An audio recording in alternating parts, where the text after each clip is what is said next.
Mesdames et messieurs, bonjour. C'est un défilé à Cotonou ces derniers temps. Hier, deux présidents des pays de la sous-région, notamment de la CEDEAO, sont venus voir Patrice Talon avant de continuer leur route sur Abuja.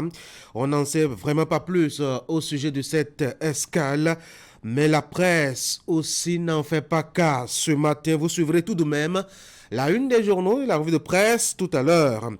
Pour nos moments de débat, nous allons nous intéresser au sort des près de 50 000 jeunes nouveaux bacheliers attendus dans les universités du Bénin dès la rentrée universitaire prochaine. Quelle possibilité pour eux de continuer à étudier? Pour quelle pertinence au regard des affres du chômage? Nous ferons le débat avec un spécialiste en orientation qui nous donnera son avis. Mardi, vous le savez, c'est santé avec Zakiat Lachunji qui va nous parler ce matin de santé bucco-dentaire. Mais mardi, c'est aussi, et là aussi, vous le savez, immersion avec Ouliat Sanoussi qui va nous découvrir un passionné de coiffure. La tondeuse à la main, il n'a de limite que les horizons que lui impose son imagination. Bienvenue sur Actu Matin.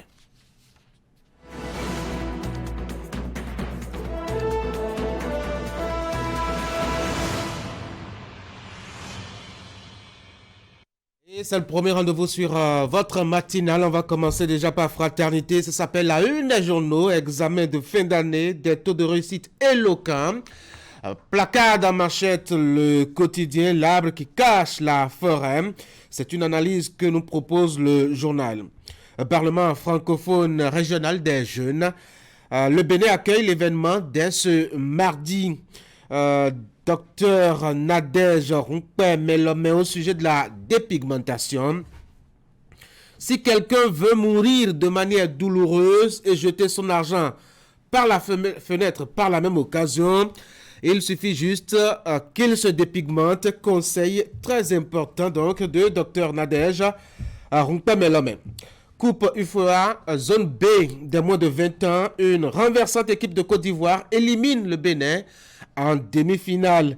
Et puis Sénégal, retrait d'un projet de loi modifiant les conditions de dissolution de l'Assemblée nationale. Nous passons à le matinal, la désignation de leurs membres dans les commissions permanentes parlementaires et autres institutions. Les démocrates font durer le suspense. Coopération sous-régionale, deux chefs d'État à Cotonou hier. Matin libre à propos des assises nationales sur la croissance démographique. Alassane Djimba prône l'espacement des naissances. La politique ne suffit plus pour comprendre la politique. Elle a besoin de l'histoire, de la géographie, de l'économie. Analyse conseil de l'ancien ministre de Boniaï. Bénin, la ferraille interdite d'exportation désormais. Le Béninois a libéré. La politique ne suffit pas pour comprendre la politique. Elle a besoin de l'histoire, de la géographie, de la culture et surtout de l'économie. À l'analyse de cette sagesse de Assoumani Djimba Digateri, le président d'honneur de la FCBE, mais au service de la paix et du développement, son expérience. L'affiche du jour, deuxième session extraordinaire de l'Assemblée nationale au titre de l'année 2023. Le reste des représentants de l'Assemblée nationale dans les parlements régionaux et institutions bientôt connus. Et puis football, le Bénin qui a été battu par la Côte d'Ivoire en demi-finale du tournoi UFOA zone B des moins de 20 ans au niveau des garçons. La tribune de la capitale, cherté du prix de l'essence frelaté Payan au Bénin vers la multiplication des motos électriques. Désignation des représentants des députés dans les parlements régionaux et institutions de l'État. Le parti Les démocrates joue aux prolongations. Libération, gestion des affaires domaniales dans la commune d'Abomey-Calavi. La population attendue ce jour pour une réédition de comptes. Dabarou, partenariat décentralisé. Le maire d'Adjarassi, une convention avec la commune de Jarcieux en France. Le devoir, en fait, dans un bar appartenant à un gaiman à promisérité. La joie aurait été très courte. Une dizaine de gaimans mis aux arrêts. Le cerveau de la bande en cavale, plusieurs motos et une Toyota Avalon ramassée. L'économiste, UEMOA, formation et recherche, financement des bourses d'excellence, édition 2023. Et là, nous passons à un autre quotidien. Ça, c'est décryptage maintenant. Financement climatique dans l'UEMOA. Le Fonds vert pour le climat autorise la BOAD à mobiliser 250 millions de dollars par projet. Nous sommes maintenant de retour à la une de Fraternité. Examen de fin d'année des taux de réussite éloquents. L'arbre qui cache la forêt. Parlement francophone régional des jeunes. Le Bénin accueille l'événement dès ce mardi. Dr Nadège Runkpe met la main au sujet de la dépigmentation. C'est un grand et sage conseil ce matin de la part de la femme de santé. Si quelqu'un veut mourir de manière douloureuse et jeter par la même occasion son argent par la fenêtre, qu'il se dépigmente tout simplement. Coupe du Monde, Coupe UFOA, zone B de moins de 20 ans côté homme. Une renversante équipe de la Côte d'Ivoire a éliminé le Bénin, c'était hier. En demi-finale, Sénégal retrait d'un projet de loi modifiant les conditions de dissolution de l'Assemblée nationale. Ainsi donc, les informations à la une des parutions ce matin. On va aller à l'intérieur de Fraternité. Il n'y a que la liste des députés démocrates pour compléter celle qui présente les représentants des députés donc au niveau des organes régionaux et nationaux.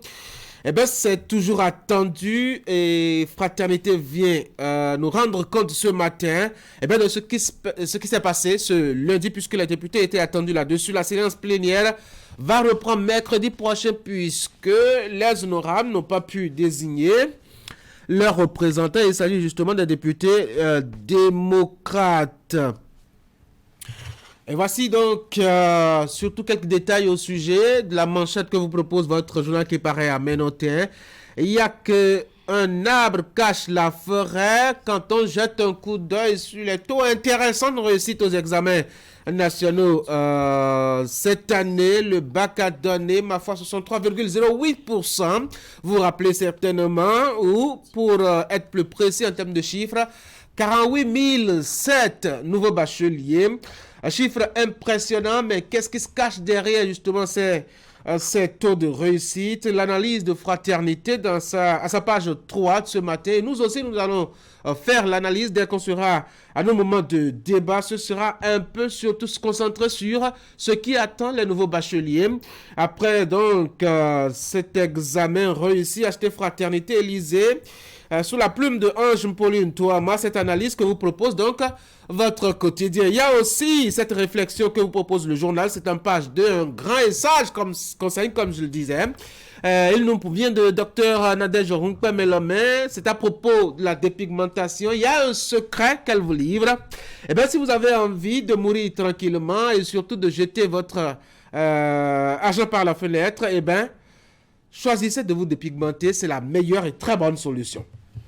Vous avez, en termes donc de culture, cette deuxième édition du Festival international de danse et exposition de patrimoine. Ça va se dérouler en France et les petits plats sont en train d'être mis dans les grains pour vous offrir une belle rencontre à l'occasion avec comme grand artiste invité, vous le connaissez, vous l'avez à l'image, le chanteur de la musique traditionnelle de Zélie, Alec Perrault, passé désormais, vous le savez aussi, homme politique dans sa commune natale à Abomey, là-bas. N'oublions pas la page inter proposée par Fraternité. C'est la 6 aujourd'hui.